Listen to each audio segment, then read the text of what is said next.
Všetko je tu drahé a končí nám asi aj sloboda slova. Čo sa to deje na tomto Slovensku? Hneď sa na to pozrieme, ale dnes začneme. Moje meno je Najka Hali a keď sa ti toto videjko bude páčiť, budem ti veľmi vďačná za like, odber, zvoneček, aby ti neuniklo žiadne moje video. Poďme sa pozrieť na to, čo sa to deje na našom Slovensku. Ja budem hovoriť z pozície obyčajného človeka, nie som žiadny ekonóm, nie som žiaden politológ alebo niečo podobné, len ako to vnímam ja ako bežný občan a vy mi dajte určite dole do komentára vedieť, ako to vnímate vy. Ja som si všimla, že nám tu ceny narastajú enormne, brutálne rýchlo, obzvlášť čo sa týka napríklad tých potravín, tam to pociťuje každý jeden z nás, podľa mňa pri každom jednom našom nákupe, lebo ja keď nakupujem a vidím ten bloček, tak sa mi zvedá pytel, akože až mi je špatne z toho, že ako je možné to, že potraviny v takejto krajine, kde máme naozaj veľmi nízke príjmy, najnižšia minimálna mzda bez daňového bonusu na deti je okolo 660 eur a máme tu takto extrémne drahé potraviny. Slnečnicový olej som našiel lacnejší v Nemecku. Repkový olej rovnakej značky je v Nemecku lacnejší dokonca o 80 centov. Maslo možno nájsť v Nemecku lacnejšie o 40 centov. Keďže bolo vypredané, tak som vzal druhé najlacnejšie a na Slovensku som spravil to isté. A aj toto maslo bolo lacnejšie o 40 centov v Nemecku. Chlieb kupujú lacnejšie Nemci, takisto aj ďalšie pečivo ako mini bagety. Pristavím sa ale pri kajzerkách, ktoré boli síce v Nemecku o 20 centov drahšie, ale za to boli viditeľne väčšie ako tie slovenské. Mäso, zaujímavé sú sladkosti. To, čo u nás považujeme za pochúťky, ktoré deťom kupujeme výnimočne, sú v Nemecku obyčajné cukrovinky, ktoré kupujú Nemci výrazne lacnejšie ako my. Kinder vajce kúpite na Slovensku o štvrtinu drahšie, čo je približne plus 30 centov. To isté čokoláda Milka a Kinder Pingvi je viac ako dvojnásobne drahšie. Na záver som si nechal banány a zemiaky. Banány kupujeme jednoznačne drahšie. V Nemecku som ich síce našiel v akcii, ale aj bez nej je cena nižšia ako na Slovensku. No a o zrelosti už ani nehovorím. Zemiaky, podotýkam, že bez akcie som kúpil v Nemecku lacnejšie a väčšie množstvo. Za 2,5 kilové vrecko som zaplatil 2,59. Na Slovensku som za 2,69 dostal len 2-kilové vrecko. Mne sa to nejak nezdá. Potom ďalšia vec, ktorá sa dotýka všetkých nás, je určite tá transakčná daň. Potom ďalšia vec, ktorá sa dotýka asi iba podnikateľov, je taká minimálna daň, ktorú musí zaplatiť každý podnikateľ bez ohľadu na to, že či je plusový alebo mínusový. A ja sa pýtam, proč? Prečo sa toto deje? Všade aj v médiách čítam, že ako keby začína nejaký zákaz slobody prejavu alebo slova a ja neviem, čo mám očakávať od tohto nášho systému, v ktorom žijeme, s čím môžem počítať alebo nie, lebo som úplne zmetená z toho, čo sa deje. Každopádne chcem povedať, že sa mi to rozhodne nepáči a toto nekvitujem. Ja som na túto celú problematiku aj natočila jeden TikTok, ktorý mal veľmi veľa zhliadnutí a veľa ľudí s tým interagovalo, tak vám to aj pustím. Vážení a milí, vybehol na mňa na Facebooku koncert Andrea Bocelliho a hovorím si, že wow, to môže byť zaujímavý zážitok. Tak som si to rozklikla a zistila som, že najlacnejší lístok je za 200 eur a najdrahší za 500 eur. V komentároch som sa dočítala, že v Prahe jeho lístky boli od 60 eur a v Budapešti tiež oveľa lacnejšie. Takže ľudia, jak dlho si necháme srať na našu hlavu, že za hrozno platíme 8 eur, koncerty tu máme najdrahšie, nehnuteľnosti, základný domeček za 300 000 eur, pritom za 300 000 eur má Španielsku hotovú vilu. Tak ja sa pýtam, dokedy alebo čo sa ešte musí stať v tejto krajine na to, aby sa ľudia uvedomili, pretože my tu máme najnižšiu mzdu v čistom iba 661 eur, ale ceny naozaj luxemburské. Taktiež ceny nehnuteľnosti, jak sa v dnešnej dobe má nejaký človek stať majiteľom nejakej nehnuteľnosti, keď tie domy, štandardný domeček bežný stojí 300 000 eur. Ako to má človek s nejakým príjmom 1000 eur dosiahnuť? Predsa len na tie domy si musíte brať hypotéky, ktorých splátok je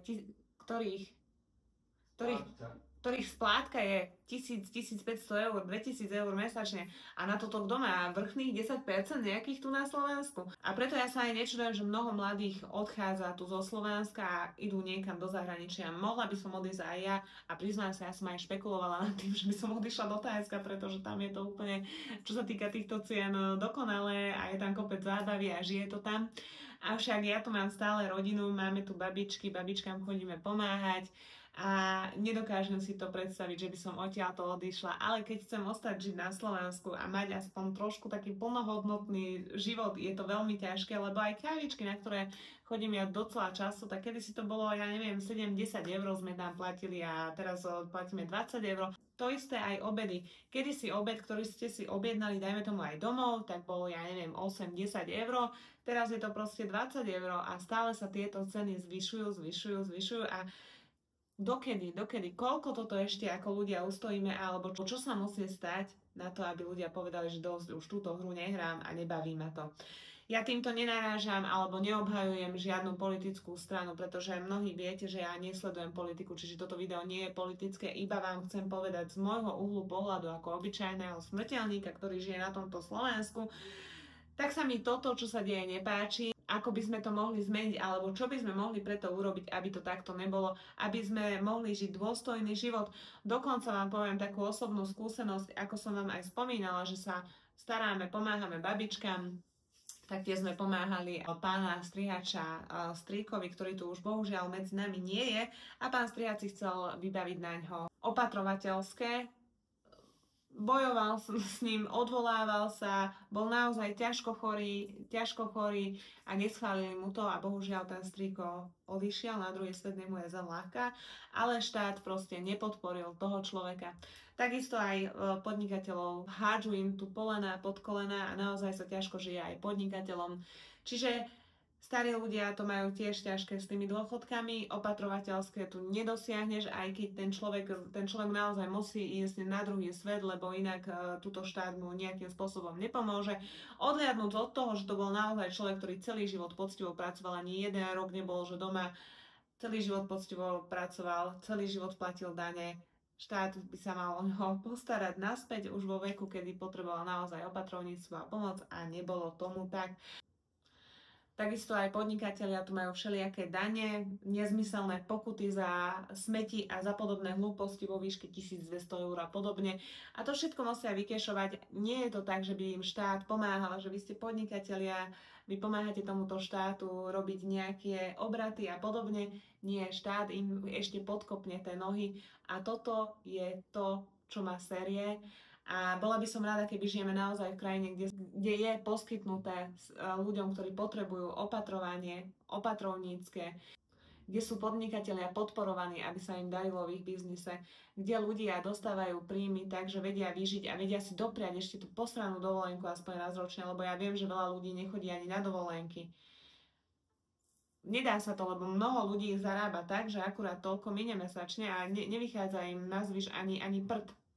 A potom, keď príde takému človeku nejaká pokuta do života alebo niečo, nejaké nečakané výdavky, pokazí sa pračka, chladnička, tak taký človek je prdeli, alebo môže sa úverovať bankám a v živote sa odtiaľ neodmotá. Taktiež, aby boli dostupné potraviny, zdravé potraviny za normálne ceny, lebo teraz, čo máme, zdravé potraviny, ovocie, mäso a podobné veci, však to je, fakt máme lichtenštajnské ceny a platy jak Albánci.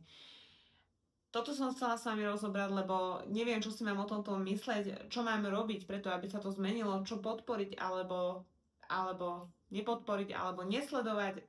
Ja neviem, mám z tohoto úplne, že guláš v hlave, ale chcela by som nejakým spôsobom možno aj namotivovať každého z nás, aby sme niečo s tým urobili, lebo takto sa nedá ďalej fungovať. A čo sa všetko musí stať na to, aby sme si povedali, že ja už túto hru nehrajem. Lebo napríklad dneska som čítala o Grécku, že v Grécku chceli celoštátne zakázať cigarety, zakázali to, ale ľudia to odignorovali a všetci fajčili v pohode ďalej, takže aj my by sme nejak mohli odignorovať tieto blbosti, čo tu na nás robia, alebo ja neviem. Napíšte mi váš nápad dole do komentára, som zvedavá, aký nápad máte vy. Keď budeš v komente, nezabudni like, odber, zvoneček, aby sa dostalo toto video čo najviac ľuďom, musí byť interagované. A keď ti toto videjko bolo málo, tak mám ešte na Hero kopec zaujímavých videí. Ďakujem za pozornosť a želám krásny deň. Ahoj!